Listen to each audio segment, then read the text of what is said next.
Here's a riddle. How does an industry lose 16 billion rupees in a year but still grow its assets to over 1 trillion rupees?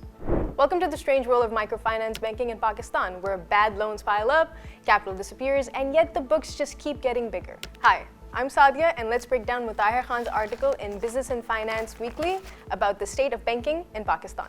You've probably heard about the recent tax drama with Pakistan's big banks. The story blew up. But in the shadows, the real rot is happening in microfinance banks, and Mutahir says nobody's paying attention. Now, here's the situation. By the end of 2024, the capital adequacy ratio of microfinance banks had dropped to just 2.6%. To put that in context, the state bank requires 15%, and Tier 1 capital? Practically gone. Just 0.1% of risk-weighted assets. Even the IMF has raised alarms, calling for institutional reforms. But so far, the numbers keep getting worse. In 2024, the net loss for the sector hit 16.2 billion rupees. That's double the 8.1 billion rupees lost from the year before.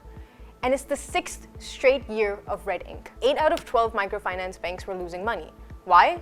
Because the industry is drowning in back loans. Non-performing loans shot up to 44.9 billion by December, up from 27 billion rupees the year before. Still with me?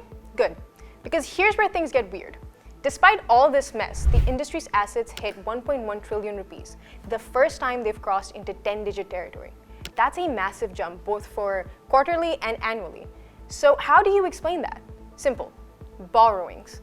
Banks usually fund themselves with deposits, not borrowing. For microfinance banks, deposits typically make up about 79% of liabilities. But by the end of 2024, that number dropped to 71%, while borrowings jumped to 20%.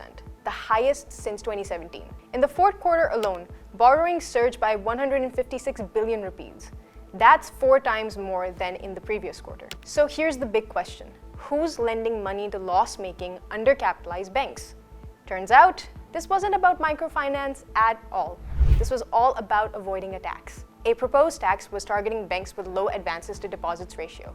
So what did they do? Bigger banks started underwriting loans to their struggling microfinance buddies. The MFBs, in turn, took that borrowed cash and parked it in government securities.